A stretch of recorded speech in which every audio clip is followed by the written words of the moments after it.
The primary interface for using AI agents so far is a chat. But what if you can treat AI agents like your team members, and you can manage them, review work, and collaborate with them in a single workspace, maybe in a board where you can drag items, maybe multiple ones at a time, across different statuses, and the AI agents work with you to complete those tasks and deliver the work that you can review, process, quality check, and iterate on your own or via agents. That's what Notion External Agents allows, and it is a quite interesting feature because it makes the use of AI agents and the term and the concept of orchestration that's much talked about very pragmatic and similar to how you work with your team, where you can work with them in a hyperactive hive mind manner by constantly chatting on Slack or sending emails and always being responsive within a few minutes.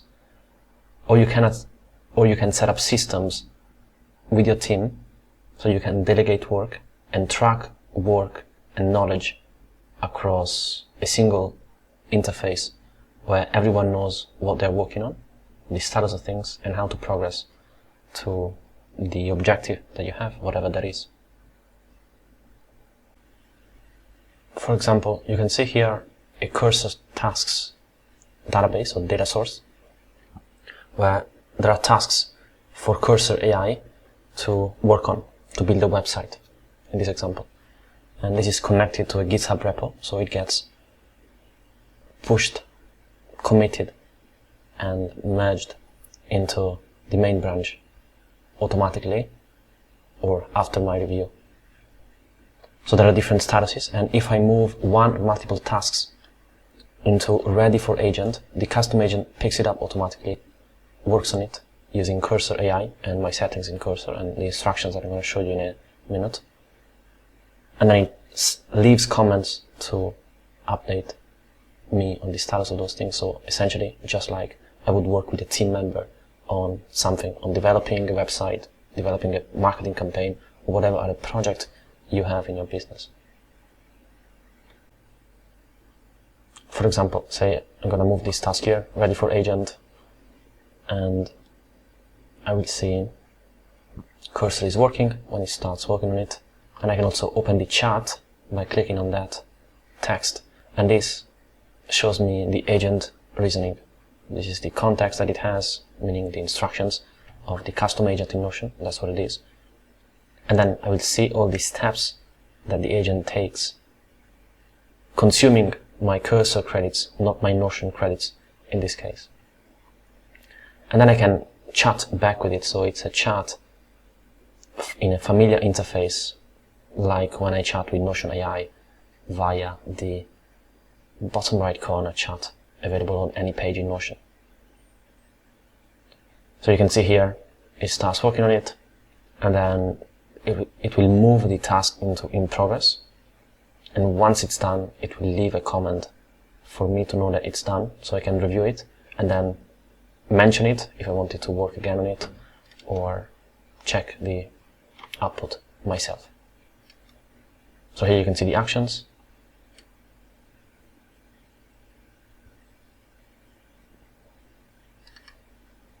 The task was moved to in progress. One comment was left. Started working on this task and the steps that it's going to take. And here I can see all these steps taken.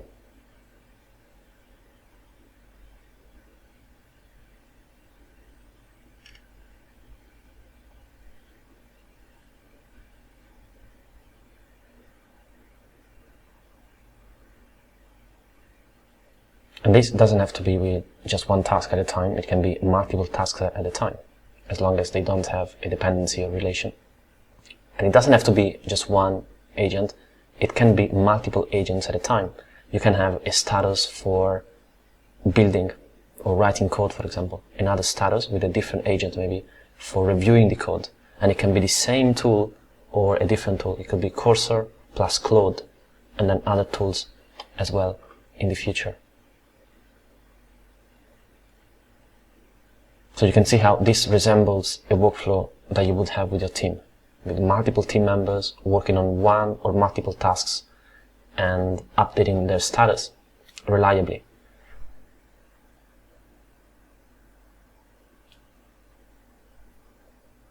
One of the interesting things is that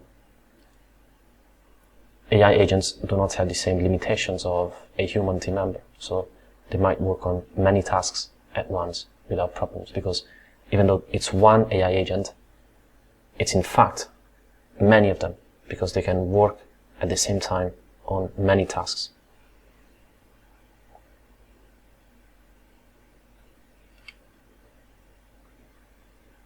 While the run continues, let me show you how the agent is set up.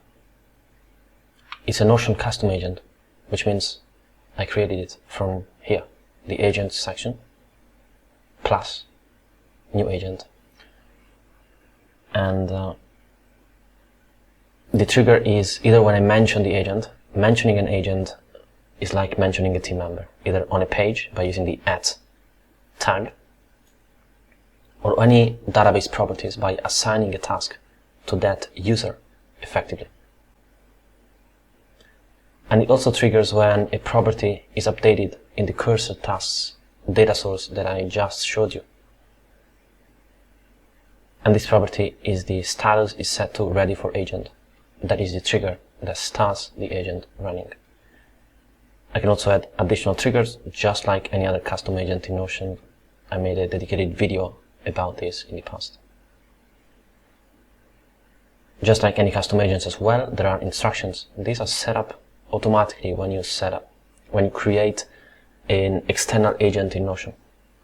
But then, as per usual, that's a page, so I can edit it freely based on what the agent instructions and tasks need to be. Then there is access. So you can see that's one of the key advantages of having this kind of workflow in Notion. The agents can have access to all the context that you have around your business, your life, the wiki, knowledge, past tasks, future tasks, projects, anything that you wanted to have access to, it can be given from here. And we know that context is a very important element for AI agents to run successfully. So the more accurate and focused the access that you provide to the agents is, the better the outcomes that you can have on those tasks that they work on. Giving too much access to pages that are not indispensable for their tasks just consumes credits and tokens. But giving the right access is very important. You can also add connections.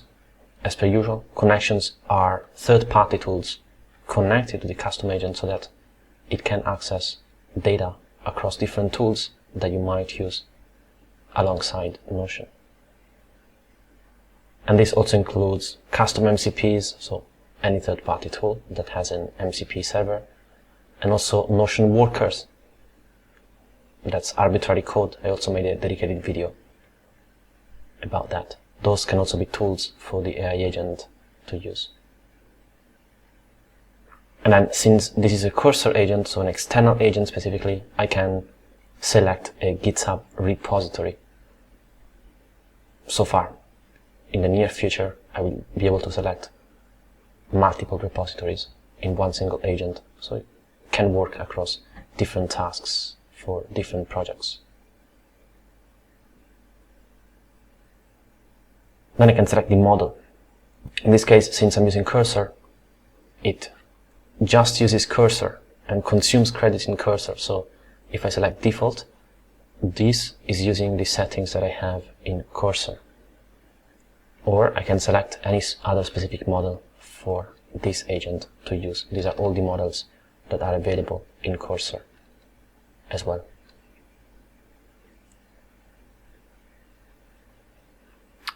The same principles apply for Claude external agents.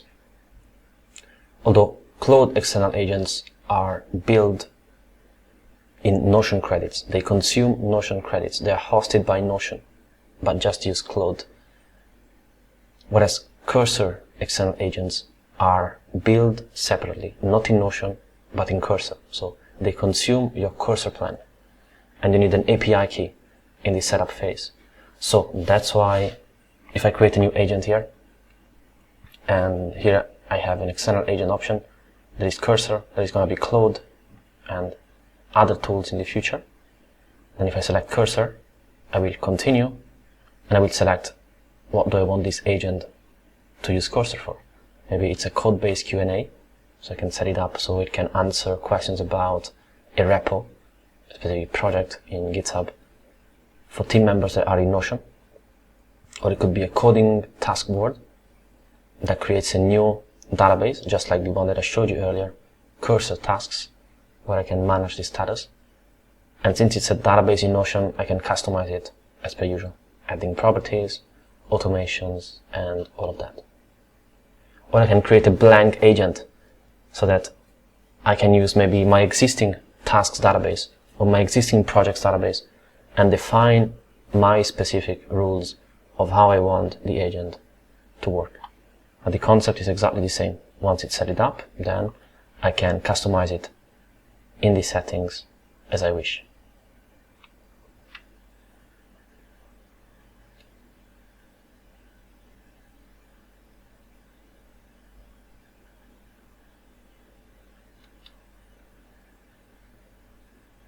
You can see how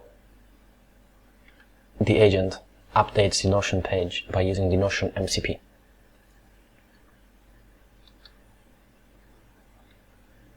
Here, for example, update properties, and it moved the task to done.